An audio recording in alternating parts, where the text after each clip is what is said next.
السلام علیکم، میں ہوں ازکا ثاقب اور آج کی ویڈیو میں آپ کو بتاؤں گی ایک ایسی شخصیت کے بارے میں جس نے دنیا کا نقشہ ہی بدل دیا۔ یہ شخصیت ہے کرسٹوفر کولمبس، جس کے سفر نے نہ صرف یورپ بلکہ پوری دنیا کو ایک نیا رخ دیا۔ کولمبس کی کہانی ایک جرأت مندانہ سفر، ایمان اور قربانی کی کہانی ہے۔ اس ویڈیو میں آپ کو کولمبس کے بچپن سے لے کر اس کے امریکہ کے دریافت تک کے تمام مراحل کی تفصیل بتاؤں گی۔ چلیے ویڈیو کو سٹارٹ کرتے ہیں۔ کرسٹوفر کولمبس 1451 میں جینوا اٹلی میں پیدا ہوا۔ وہ ایک غریب خاندان میں پیدا ہوا اور اس کے والد ایک تاجر تھے۔ کولمبس کا بچپن ایک معمولی لڑکے کے طور پر گزرا اور ابتدائی تعلیم جینوا کے اسکول سے حاصل کی۔ اس کے ذہن میں بچپن سے ہی سمندری سفر کا شوق تھا۔ والد نے اسے ابتدائی طور پر تجارت کی تعلیم دی، لیکن کولمبس کا دل ہمیشہ سمندری راستوں کے بارے میں سوچتا رہتا تھا۔ جب کولمبس کی عمر 10 سال تھی تو اس نے سمندر کی طرف سفر کرنا شروع کیا اور یوں اس کی سمندری زندگی کا آغاز ہوا۔ اس کا خیال تھا کہ دنیا کی شکل ایک گول ہے اور اگر وہ مغربی سمت سے سفر کرے گا تو وہ ایشیا تک پہنچ جائے گا۔ کولمبس نے نوجوانی میں مختلف سمندری راستوں پر سفر کیا۔ اس نے پرتگال اور اسپین میں سمندری جہازوں پر کام کیا اور کئی مہمات میں حصہ لیا۔ کولمبس کی تعلیم اور تجربات نے اسے بحری جہازوں کے راستوں کا ماہر بنا دیا اور اس کے دل میں ایشیا تک ایک سمندری راستہ تلاش کرنے کا جذبہ اور عزم بڑھتا گیا۔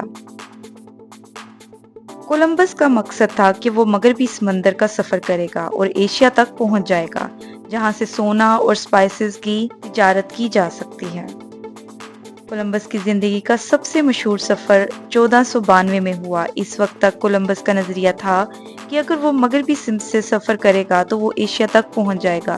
اس نے اپنی زندگی کی سب سے بڑی مہمیں شروع کرنے کے لیے اسپین کے بادشاہ اور ملکہ سے حمایت حاصل کی۔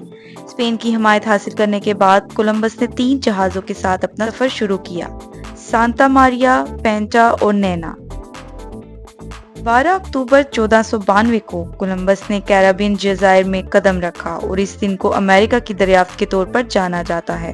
کولمبس کو اس وقت نہیں پتا تھا کہ یہ ایشیا نہیں بلکہ ایک نیا براعظم ہے جسے ہم بعد میں امریکہ کہیں گے۔ کولمبس جب کیریبین جزائر پہنچا تو اسے مقامی لوگوں کا سامنا ہوا۔ کولمبس نے ان لوگوں کو ہندوستانی سمجھا کیونکہ وہ مغربی راستے سے ایشیا تک پہنچنے کی امید کر رہا تھا۔ کولمبس نے مقامی لوگوں سے دوستانہ تعلقات قائم کرنے کی کوشش کی، مگر اس کے ساتھ ساتھ نئی علاقے کے وسائل اور زمین کا فائدہ اٹھانے کے لیے اس نے اپنی مہم کا آغاز دیا۔ کولمبس نے مقامی لوگوں سے گولڈ اور سپائسز کی تلاش شروع کی اور ان لوگوں کو اپنی تجارتی مفادات کے لیے استعمال کرنے کی کوشش کی۔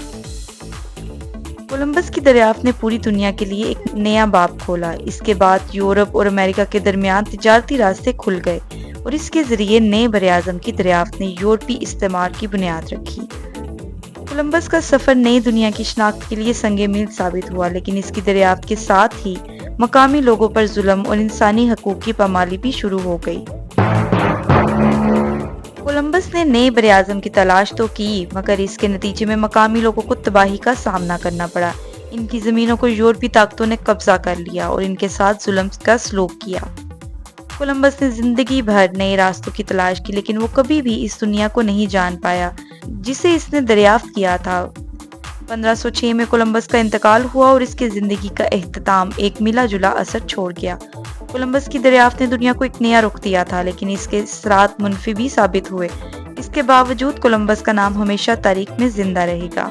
کولمبس نے اپنی زندگی کا زیادہ تر سفر مغربی سمندر کے راستوں کو دریافت کرنے میں گزارا اور اس کے دل میں ایک سوال تھا: کیا دنیا ختم ہو جاتی ہے یا یہ کہیں اور جا کر ختم ہوتی ہے؟ یہی سوال کولمبس کے لیے مغربی سمندر کے راستے تلاش کرنے کا محرک بن گیا۔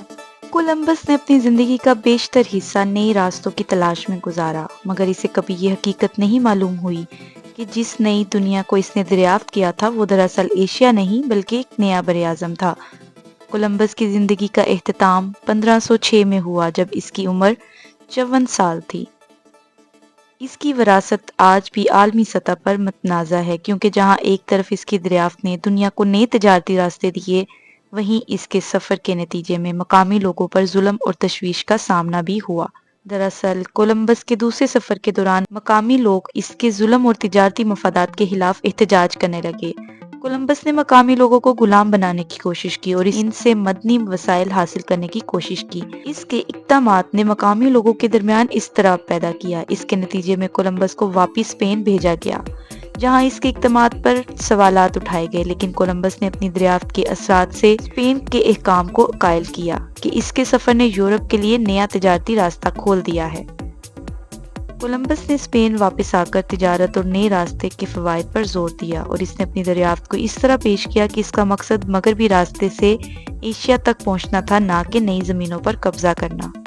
اس طرح کولمبس کی کہانی کا اختتام ہوتا ہے۔ کولمبس کی کہانی ایک ایسی دریافت اور چیلنج کی کہانی تھی جس نے دنیا کے جغرافیائی اور تاریخ کو ہمیشہ کے لیے بدل دیا۔